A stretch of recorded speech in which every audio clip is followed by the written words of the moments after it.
Fala galerinha, bem-vindos ao Bravos Investidores, o canal dos investidores da Brava Energia. Hoje, nossa quarta-feira, será o dia de updates de petróleo, porque a gente tem na quarta-feira os dados da Agência Americana de Energia, estoques e tudo mais, e vou aproveitar esses dias para falar sobre o petróleo no mundo, né? Mas batendo bastante na questão americana, porque são os maiores produtores do mundo hoje, sobre coisinhas da Brava e umas coisinhas a mais que vierem a calhar. Pois bem, vou começar com um negócio que me mandaram há pouco, um casal amigo, mas que eu recebi e é uma coisa meio antiga que está sendo, como posso dizer, requentada. Goldman Sachs, petróleo Brent deve cair para a mínima de $50 até 2026. Eles citam um excedente de oferta, aumentos de estoques da OCDE. Banco prevê que os estoques cresçam até 600 mil barris por dia até 2026, empurrando os preços para baixo no futuro. Os riscos incluem maior estoque chinês ou uma produção russa mais fraca. O risco para o petróleo não cair a 50, né? Essa frase ficou esquisita, porque o maior estoque chinês ou uma produção russa mais fraca seriam positivas para o Brent. Mas vamos lá, é disso que eu quero falar, tá? Fechar isso aqui e puxar minhas planilhinhas. O que eu peguei aqui? Eu fiz um trabalhozinho de corno e basicamente peguei todos os relatórios das últimas semanas de abril, desde 2011 até hoje, né, da EIA, da Agência Americana de Energia, tá? E aí a gente teve, né, que os estoques caíram 1,6 milhões de barris na semana e a produção subiu na semana em 57 mil barris. Uma coisa que eu queria pegar e mostrar aqui para vocês é a questão de como não. Os estoques estão longe de estar altos. Essa é uma inverdade absurda. Querem números? Mostro números. A nossa, por exemplo, a reserva total americana hoje está em 822 milhões de barris.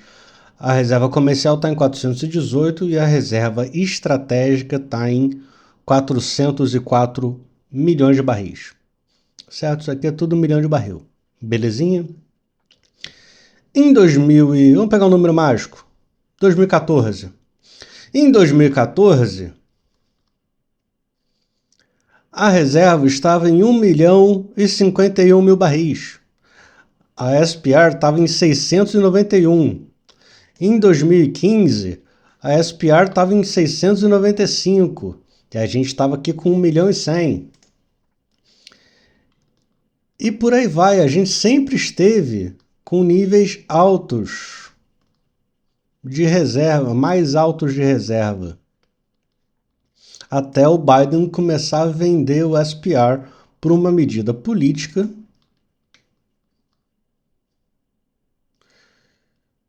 E aí, de fato, caiu. E aí começou-se a recompor o SPR, tá? Mas notem que estamos ainda sensivelmente abaixo de níveis que já estivemos no passado. 300, 400 milhões de barris abaixo. Beleza? Então isso é um ponto que eu acho muito importante. Muito importante. Tá certo? E aí, outra coisa que eu queria comentar com vocês. A gente viu aqui que a produção semanal aumentou em 57 mil barris. Mas eu quero que vocês prestem atenção em dois números: Alaska e Lower 48, que é todo mundo que está abaixo do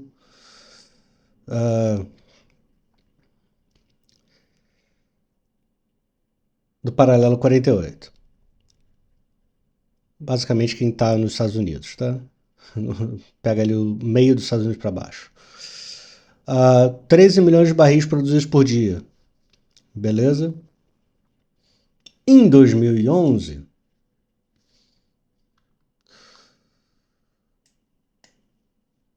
zoom demais, perdão.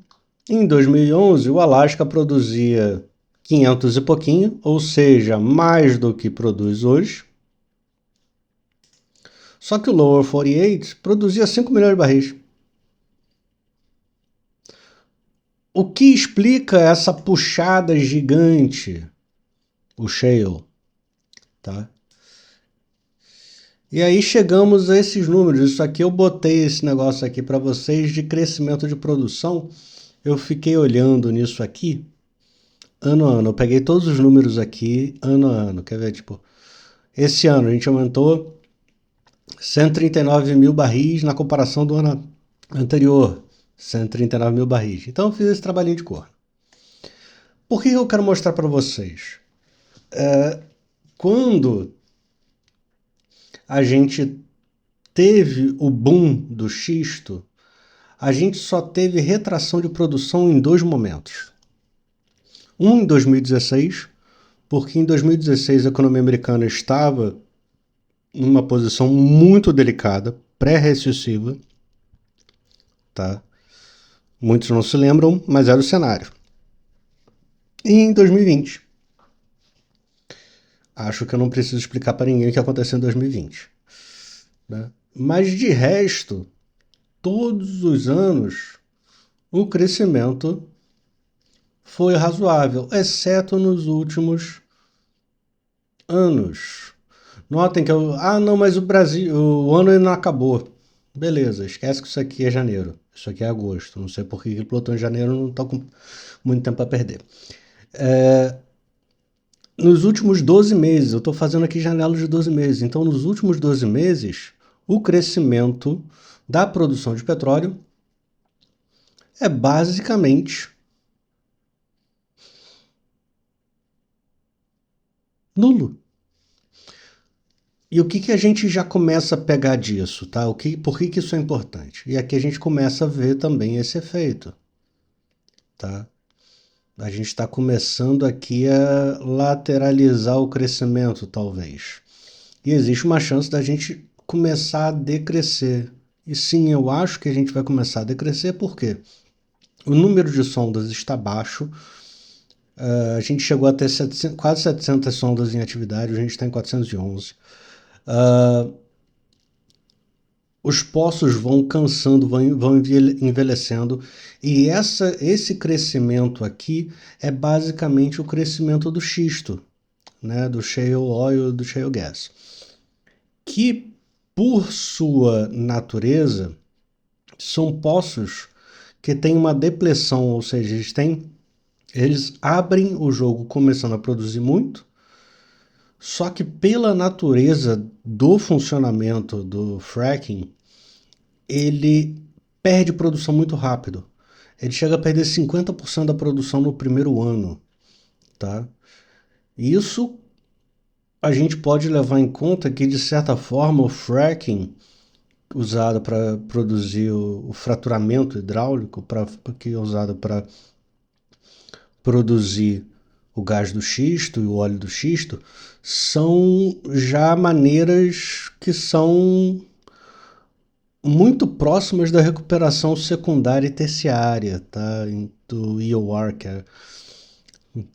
que a gente fala da Brava, das coisas de injetar polímero e água e nitrogênio e tal, porque eles usam uma série de produtos químicos que eles já partem do princípio de usar uma série de coisas para fazer o negócio funcionar. Então, é uma situação que é delicada, tá? E o Trump falando que vamos, petróleo vai cair, petróleo a 60 é bom. Não, petróleo a 60 não é bom. O que a gente tem hoje de aumento de produção, em boa parte, eu não estou achando aqui, não achei o paper aqui para mostrar para vocês, mas em boa parte são de poços que estavam em fase de completação. São poços que o pessoal vai com uma broca, com uma sonda, perfura lá 1.000 poços e vai completando e ligando o tempo com os poços com o passar do tempo. Que aí ele paga menos tempo de broca, de sonda. Que é exatamente o que a gente está fazendo, por exemplo, com Atlanta e Papa-Terra, na segunda campanha de Atlanta e na primeira de Papa-Terra, né, a gente contrata a sonda, faz os furos e depois vai ligando. Então tem muitos poços que estão sendo completados agora, que já não tem mais tanto custo. O custo de completar um poço, talvez do processo de comissionamento do posto, seja um negócio quase que um custo afundado. Já que eu já gastei o dinheiro, deixa eu terminar esse negócio aqui para ver se eu tiro algum dinheiro, tá? Então, isso é um ponto importante, porque saiu o Fed de Dallas, já está num vídeo nosso aqui, temos uma situação de WTI abaixo de, de $60, já mata uma galera. E se a gente olhar para o WTI está na casa de $60. Ele está longe de estar animado. Não está muito animado, não. Tá? O petróleo não está animado. O WTI está menos ainda. A gente está aqui nos 60 e tanto, 60 e poucos. O WTI está em 63.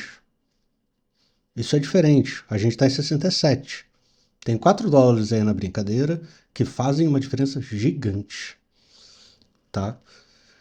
E esse é um petróleo que, se cair, se perder os 60, a gente vai começar a ter fechação de torneira de vez.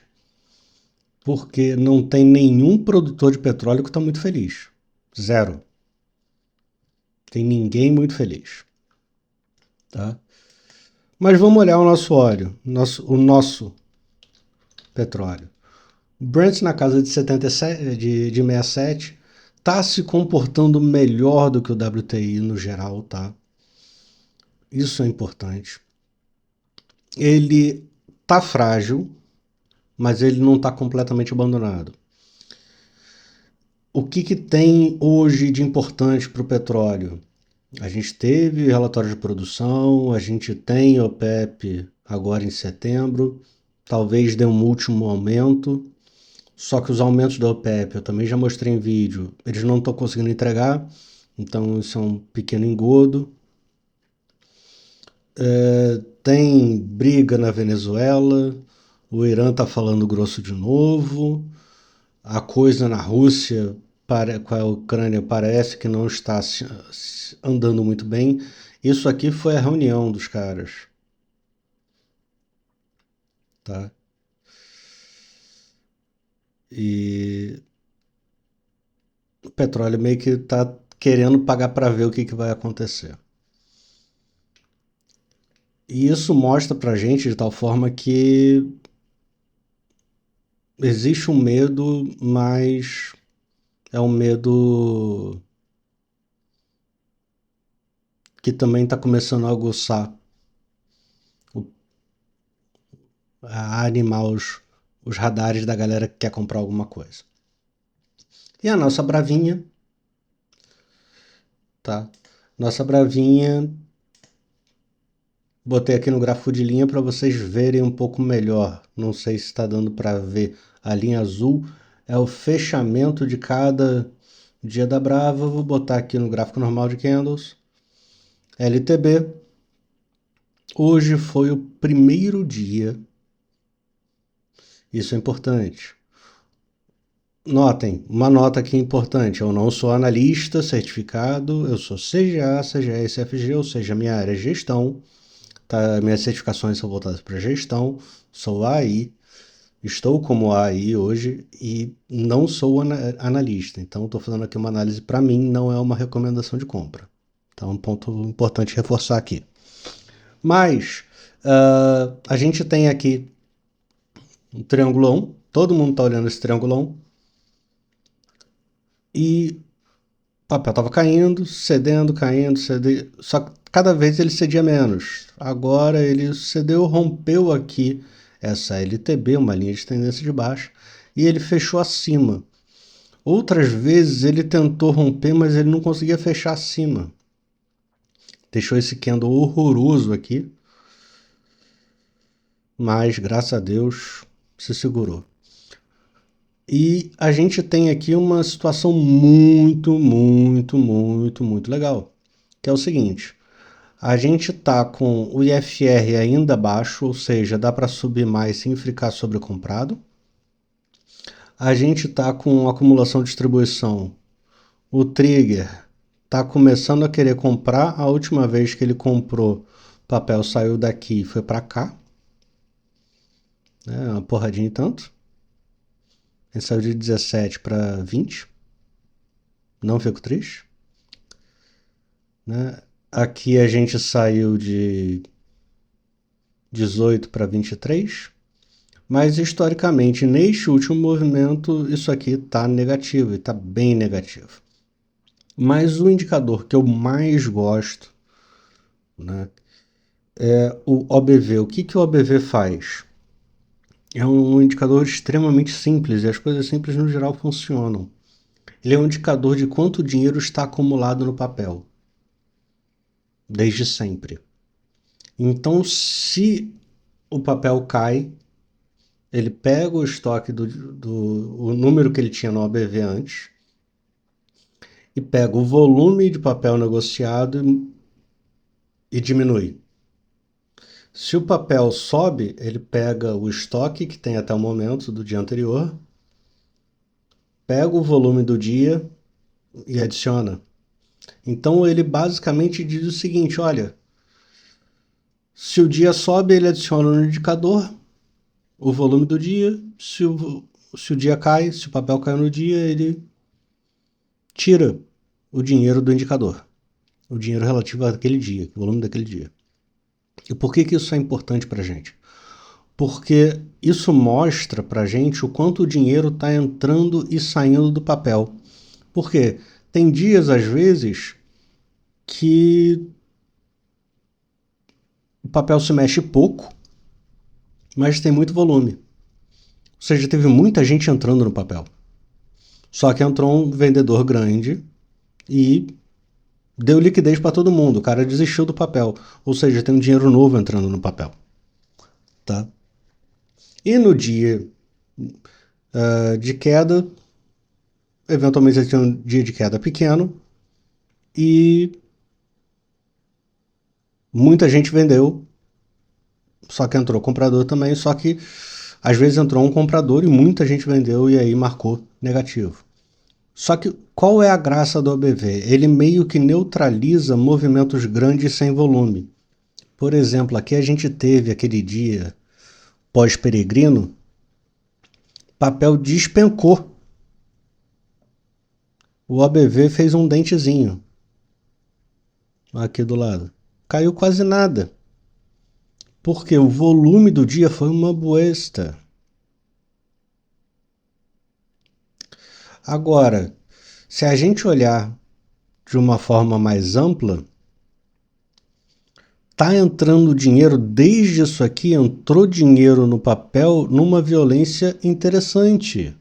E a gente tá com um negócio que a gente chama de divergência de OBV. O que é divergência de OBV? Eu tenho mais dinheiro acumulado no papel do que o preço andou. Então vou botar aqui numa linhazinha, vamos botar rosa para ser inclusivo. Aqui, ó. Vocês conseguem ver que o papel não subiu tudo, mas o OBV já subiu. E aí eu vou mostrar uma coisa mais legal para vocês. Pegar essa mesma linha rosa. O OBV hoje tá aqui. Tá nessa casa. Eu tô até descendo ele. Eu teria que voltar muito, mas ok. Vamos pensar que ele está aqui. Aqui é o ABV. Ou seja, existe um volume de dinheiro novo que entrou no papel, grosseiramente falando, que só fica tranquilo se o papel subir devagarzinho, sem volume, aqui até o 25. Senão, o papel tem um espaço para subir e corrigir violentamente. Beleza? E a gente tem outras divergências. Esse pico aqui com esse pico aqui. A gente teve uma divergência de fundo que me deixou medo. Já anulou a divergência de fundo e tudo mais. Então, graficamente, o papel está ficando bonito. Produção. Eu me lembro que eu falei no último vídeo, no Q&A, que eu achava que Atlanta ia entregar, que a gente ia ficar com 91 mil barris, 92. Eu dei um ajuste, fiz um ajustezinho, tá? Atlanta recuperou já ontem, perdão, no dia 21. Entendo que ele está recuperando. Eu acho que isso aqui foi uma parada para ajuste, igual o ônibus cheio, que o motorista dá aquela freadinha para enquadrar todo mundo, encaixar todo mundo. Eu acho que isso aqui foi o freio de ajuste.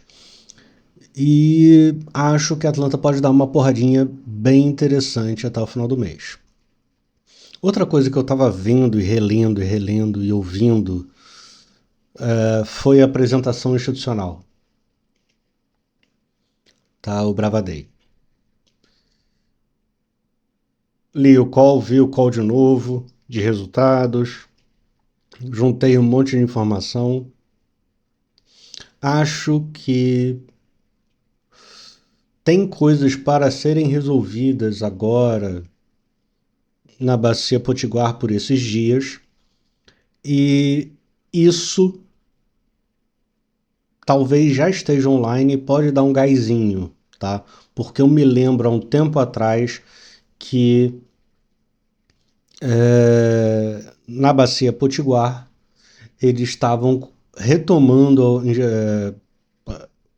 estavam adquirindo ainda geradores de vapor e estavam instalando, e tinha aumento de armazenagem, tinha aumento de tratamento de água, tinha aumento disso, aumento daquilo, e isso então pode, de uma forma bem direta, aumentar a produção em Potiguar ainda, num capex que é muito mais na unidade industrial do que em campo, em Poços, tá? Então isso é um negócio que pode ser muito legal e pode dar uma surpresa. De tal forma que eu acho que sim, a gente pode ter uma surpresa aí e chegar nos 93 mil barris, tá? Antes eu estava falando, na verdade, 93, mas 2.600. Tá, a gente chega, eu acho que tem uma chance da gente chegar em 95 mil barris no final desse mês. Só que eu acho que o nível de produção da Brava, se a Manati rodando, Papaterra sem muito susto e Atlanta performando integralmente, ou pelo menos em grande parte, o que tem para entregar, tá? Eu ainda observo o poço 2H fechado, não operante. Eu acho que a gente pode começar a pensar num baseline para produção de Brava muito próximo de 100 mil barris, tá? Sem sacanagem. E aí a gente vai começar. E eu acho interessante, né? A gente no início do ano, 60, 70 mil barris estava bom, depois 80, 85, aí agora é 90 e eu já estou falando em 100. É o crescimento que eu queria da empresa. E tem coisinhas, né, que eu acho que podem se desenrolar aí até o final do ano que talvez agregue mais ainda pra gente. Beleza? Bem, isso era o resumo. Eu queria fazer um vídeo não muito longo, não consegui, falhei de novo. Peço desculpas. Estou acompanhando a questão da Rússia e Ucrânia com binóculo, porque a Ucrânia agora tem mísseis com capacidade de atacar mais longe dentro da Rússia. Ela está fazendo uma série de ataques na Rússia que antes, na gestão Biden, ela não podia fazer, ela era bloqueada de fazer. E para o Trump não perder a amizade do Putin, digamos assim, uma forma dele se isolar é deixar o baixinho lá, o Zelensky, fazer à vontade. E eles já atacaram praticamente 17% da capacidade de refino da Rússia e um tanto de oleoduto e gasoduto. Acho que isso pode acontecer de novo, tá? E aí basicamente você desliga oleoduto e gasoduto durante um bom tempo. Isso é importante, isso é crítico. Tá? Então, tô de olho nisso, tô de olho na conversa do Khamenei com os líderes europeus acerca do snapback lá das sanções, que isso pode botar mais caldo no feijão e o negócio de novo esquentar lá no Irã. Tô de olho no Maduro, tem vários olhos, pelo jeito, né? E dormir é um luxo que de vez em quando eu não tenho. Mas é isso que eu tô de olho, gente. Então, o próximo vídeo agora é sexta-feira, no dia 29, vai ser o vídeo de fechamento de mês.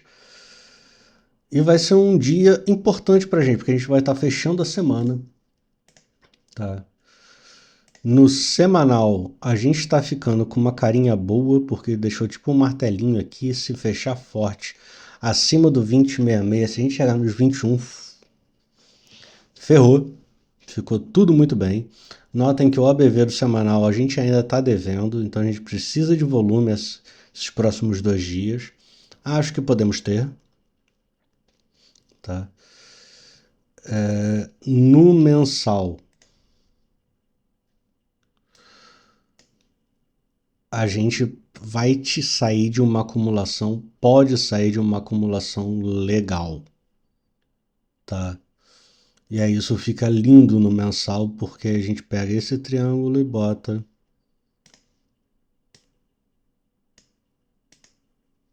botar agora de laranja. Melhorou, não fez muita diferença não, né? Mas vamos embora. Se romper, a gente vem aqui para os 30, 31. Não ficaria triste. Não ficaria triste. Mas a gente poderia voltar a trabalhar mais ou menos no range original, né? Mas, bem, é isso. Muito obrigado pela atenção de todos. Tenham todos uma excelente noite, um excelente dia, uma excelente manhã. Excelentes trades, galera. Valeu! Fala, galera. Botando só um adendo aqui no vídeo, queria só mostrar. Eu peguei aqui do oilprices.com todos os fechamentos dos contratos futuros de petróleo, tá? E vira e mexe eu falo nos grupos e tal, a curva está se mexendo, a curva. O que é a curva? Só para deixar bem claro, a curva é isso, tá? É um pontilhado de todos os contratos. A gente consegue pegar aqui, são vários pontinhos, a gente liga tudo e faz uma curva, igual criança faz ligando os pontos. E o que a gente tinha? A gente tinha uma curva estritamente em backwardation. Basicamente, uma curva que era flat, descia e era flat. O preço à vista é mais caro do que o longo e a curva desce ou é flat para frente. O que isso indica? Que existe um medo de excesso de produção, que existe um medo de falta de demanda, o que for. Mas o que a gente observa aqui? Que os preços já estão nos contratos mais longos se normalizando. A ponta mais longa da curva. Então, por exemplo, a Brava conseguiria fazer um hedge vendendo o contrato futuro a 68 para 31. Seria loucura? Sim, seria loucura. Deveriam fazê-lo? Não. Mas A gente está tendo um deslocamento. Quando eu falo a curva subiu, ela simplesmente saiu do negócio que estava aqui e começou a subir para cá. Com o passar do tempo, espero fazer um vídeo mostrando isso para vocês em algum dia no futuro. Essa curva toda inclina para frente e ela fica. Deixa eu ver se eu consigo desenhar alguma coisa aqui. Não. Tinta e forma, não. Deus do céu, só queria desenhar. Ela fica assim, tá? Ela inverte. Seria o normal. Essa aqui é uma curva invertida que está desinvertendo e essa aqui é uma curva que seria uma curva normal. Beleza?